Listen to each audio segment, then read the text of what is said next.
അത്യന്തം ആവേശം നിറഞ്ഞ കലാശ പോരാട്ടത്തിനൊടുവിലാണ് മുൻ ചാമ്പ്യന്മാരായ കാസർഗോഡ് സൂപ്പർ സ്റ്റാർസിനെ കണ്ണൂർ പരാജയപ്പെടുത്തിയത്. ടോസ് നേടി ആദ്യം ബാറ്റ് ചെയ്ത കാസർഗോഡിന് നിശ്ചിത 20 ഓവറിൽ 120 റൺസാണ് നേടാൻ കഴിഞ്ഞത്.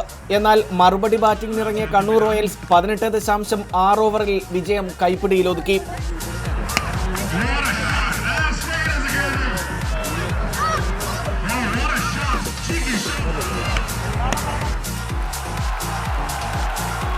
മൂന്ന് വിക്കറ്റ് ശേഷിക്കെയാണ് കണ്ണൂരിന്റെ ജയം. 4 ഓവറിൽ 6 വിക്കറ്റ് നേടിയ കണ്ണൂരിന്റെ സഹൂർ ഖാൻ ആണ് കളിയിലെ താരം. ചാമ്പ്യന്മാർക്കുള്ള 75,000 ദിർഹവും ട്രോഫിയും കണ്ണൂരിന് സമ്മാനിച്ചു. Kannur captain Rizwan റൌഫിന് ഓൺമി electronic sponsor ചെയ്ത മാൻ ഓഫ് ദി സീരീസ് പുരസ്കാരവും സമ്മാനിച്ചു. ഒരു മാസത്തോളം നീണ്ടുനിന്ന KCL 4ാം സീസണിൽ 16 ടീമുകളാണ് മാറ്റുരച്ചത്. ക്രിക്കറ്റ് പ്രേമികളുടെ മികച്ച പിന്തുണയാണ് KCLന് ലഭിച്ചത്. 4ാം സീസണിലേക്ക് എത്തിയപ്പോഴേക്കും ടീമുകളും കാണികളും വർദ്ധിച്ചതായി മുഖ്യ സംഘാടകൻ വിനോദ് പിള്ള വ്യക്തമാക്കി. ക്രിസ് ഗെയിലായിരുന്നു ഈ വർഷത്തെ ബ്രാൻഡ് അംബാസഡർ.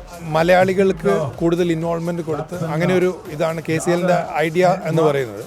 അപ്പോൾ ഈ വർഷം ഈ ക്രിസ് ഗെയിൽ ഇതിനകത്ത് അംബാസഡറായി വന്നു എന്നുള്ളതാണ് ഈ വർഷത്തെ സവിശേഷത. Dubai cricket council, Dubai sports council എന്നിവയുമായി സഹകരിച്ച് സീഷൽ ഇവന്റ്സ് ആണ് KCL സംഘടിപ്പിച്ചത്. Reporter, Dubai.